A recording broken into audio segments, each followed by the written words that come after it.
You want to support Roland Martin Unfiltered? Be sure to join our Bring the Funk fan club. Every dollar that you give to us supports our daily digital show. There's only one daily digital show out here that keeps it black and keep it real. It's Roland Martin Unfiltered. Support the Roland Martin Unfiltered daily digital show by going to RolandMartinUnfiltered.com. You can make this possible. The Department of Justice is suing Yale University alleging discrimination against Asian American and white applicants. New York Times has this story. This is what they say. The finding came after a 2-year investigation. This is the second time the Department of Justice is going after an Ivy League school. They went after Harvard in 2018. Listen to this, y'all. There's no such thing as a nice form of race discrimination. Eric Dryban, the Assistant Attorney General for the Civil Rights Division, said in a statement announcing the department's move against Yale, unlawfully dividing Americans into racial and ethnic blocks fosters stereotypes, bitterness, and division. New York Times writes, the department's findings could have far-reaching consequences for college admissions policies and for affirmative action, a tool born in the civil rights era to make American education and opportunities more equitable. Greg, this is real simple. Donald Trump game plan for re-election deals with white people. This is all about white people. This is about saying, white people, I'm your greatest protector. The most laughable thing is there's a shortage of white people being admitted into Yale. Really? And see, then what you're also seeing is the using of Asian Americans. And then you have some Asian American groups who are going along with it because they say, oh, we're being blocked from these Ivy League schools, when the reality is black and Latino people ain't keeping Asians out. It's white folks who have who are getting in there because of legacy. That's who's hurting Asian American folk. Yeah, absolutely. Well, you know my position generally, Roland. I stand and applaud these white nationalists because their little settler project is disintegrating, and they're going to say with their tiny chests and their whole little hearts that they're going to ride this until the wheels fall off. This is, Ed Bloom tried this in Texas, of course, with Sarah Fisher, who couldn't get into the University of Texas on her own merits, but who served as a lead plaintiff for the Fisher case in Texas. He tried it again by going at Harvard and using the Asians as the Trojan horse, so to speak, or not even the Asians. Let me not say that. Select cherry-picked Asian American front organizations that he was actually paying for, Bloom, this billionaire.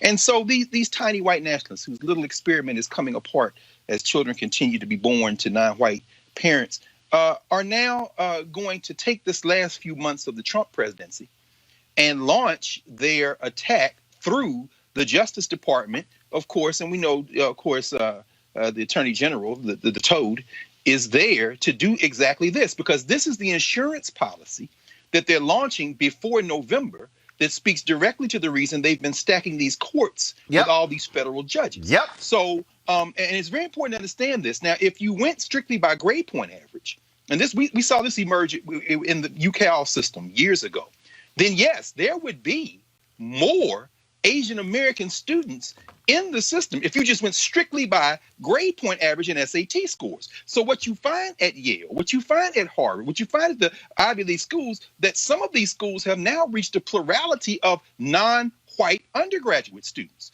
And this, of course, now mind you, I'm sorry, I'm not talking to the poor whites. Now, we understand that what elite universities are. I've heard them described as hedge funds who admit the children of the benefactors and a handful of hella smart non-white people from the poor and working class. Or athletes. And this is where I'm going. The only affirmative action that you find in higher education now is if you can run and jump, if you're black and brown, or have hella grades. And for those black and brown athletes, by the way, at Clemson and Ohio State, or South, we want to play. Go get up under your mom and them and tell you, look, from now until December, be a student athlete. Sit at home, do your homework, figure out what it's like to be a student for a semester. But at any rate, it's that, and here's where it comes to Yale and Harvard and the Ivy League, the affirmative action of having a parent who's a donor. The affirmative action of being in the old boy, and I mean boy, network to get the hookup. And that's why the Harvard case imploded at the Supreme Court level, because what Harvard revealed was our calculus for admissions includes all this privilege stuff. And that's why it's likely to employ it at Yale, but something has changed between the Harvard and Yale case. You've got Justice Beer on the court now, Justice Kavanaugh. You've got, to add to Justice McConnell Gorsuch, who was one of the 3 people today, finally, who dissented in the unsigned opinion when the Supreme Court said we're not going to get involved in the Rhode Island voting case because the Republicans just tried to stop people from being able to get absentee ballots in Rhode Island. And now what you have is there's Kavanaugh on the court, and they think they might be able to get it this time, regardless of who's in the White House. Here's what, Erica, here's what Yale says. First of all, go back to the New York Times, go to my iPad. New York Times says the Justice Department wants Yale to suspend the use of race or national origin in its admissions process for 1 year, and then says Yale would need to seek clearance from the government to begin using race as a factor again. Yale says that they categorically deny all of this, and they said they are not going to stop, and they'll fight this thing in court. And they say we are abiding by Supreme Court precedent. You see it right here. Yale's practice absolutely comply with decades of Supreme Court precedent. We are proud of Yale's admissions practices, and we will not change them on the basis of such a meritless, hasty accusation, Erica. You know, this is pathetic, considering that William Barr, a part of the regime, has not exercised the full kind of extent of his office in order to raise to the level of urgency that he has this particular case, but not talk about how the post office is being attacked. But this is of greater importance. When we think about how this administration operates and that this is really a power grab, this should be another reason for people to understand that this general election is so very important. You're talking about a Jared Kushner who's a part of that donor class that could not have made it could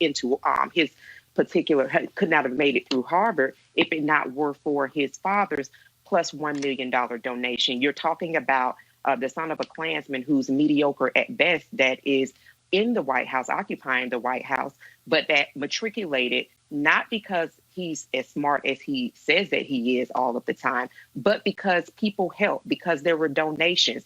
He may be illiterate, and that is not to be ugly towards people who are actually illiterate and they have those functions. We're talking about somebody who has rolled the wave of privilege all of their collective lives, both Jared Kushner and the son of a Klansman. And so when we think about, we don't have a civil rights department that's actively making use of their particular office for things that are very important to this country to continue to have some semblance of democracy. It's all that needs to tell you that this is breaking news around affirmative action in Yale. Look, bottom line, Reese, Donald Trump is yelling, "I am white people's only hope." He did it after Senator Kamala Harris. Oh, white suburban wives, vote for me. And I wish these white people in the media stop saying, "Oh, what's all the phrases they use? They use whistle, dog whistles." No, he's yelling, "Hey, white people, y'all vote for me, not for them." It's real clear. Yeah, but actually, though, I think that he is trying to target the AAPI community, which has been trending far more closer to the Democratic Party. Exit polls in 2016 indicated that Hillary Clinton won 65% of the Asian vote. But when they did further polling with larger sample sizes, that actual margin was 79% of the vote. And so this is going to be an election about suppressing the vote. We've already talked about that throughout the show. But it's also going to be about picking off a couple of percentage points from each demographic. And so I'm not saying that racism appeals to the Asian community by any means, but there might be some people that are already conservative that do feel like that Asian Americans are disadvantaged by these race-based policies, when in reality there are different communities within the Asian community that don't have the same level of, I don't want to say success, but we have to break out within the Asian community. Right. How different people are advantaged versus disadvantaged. And so I do think that that's part of it. But yeah, absolutely. This is a white supremacist policy. And it's really amazing that William Barr, as Erica mentioned, he refuses to see any kind of racism and discrimination and policing. He said it, that there's no systemic racism in the policing of our criminal justice system, but yet they're going after an Ivy League institution. Their priorities are completely wrong in terms of actually making our society more equitable and more just. But in terms of an electoral strategy that's built on galvanizing white supremacists, this is the playbook. All right, folks, back to our Roland Martin Unfiltered video in just one moment. It's 6.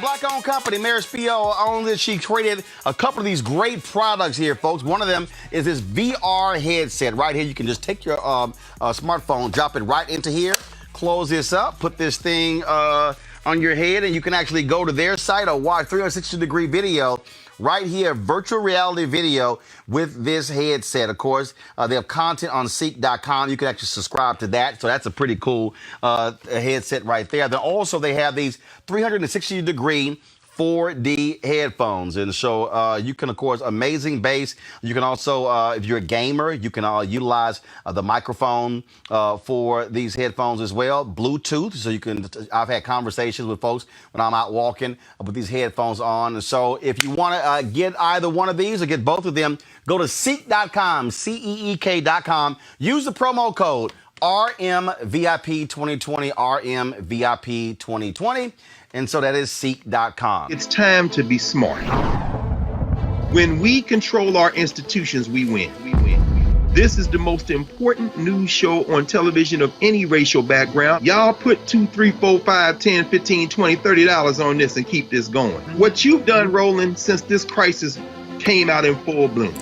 Anybody watching this, tell your friends. Go back and look at the last 2 weeks, especially of Roland Martin Unfiltered. I mean, hell, go back and look at the last 2 days. You've had sitting United States senators today, Klobuchar and Harris. Whatever you have that you can bring to Roland Martin Unfiltered to support it, please do, because this information may literally save your life. Watch Roland Martin Unfiltered daily at 6 p.m. Eastern on YouTube, Facebook, or Periscope, or go to RolandMartinUnfiltered.com. Support the Roland Martin Unfiltered Daily Digital Show by going to RolandMartinUnfiltered.com. Our goal is to get 20,000 of our fans contributing $50 each for the whole year. You can make this possible. RolandMartinUnfiltered.com.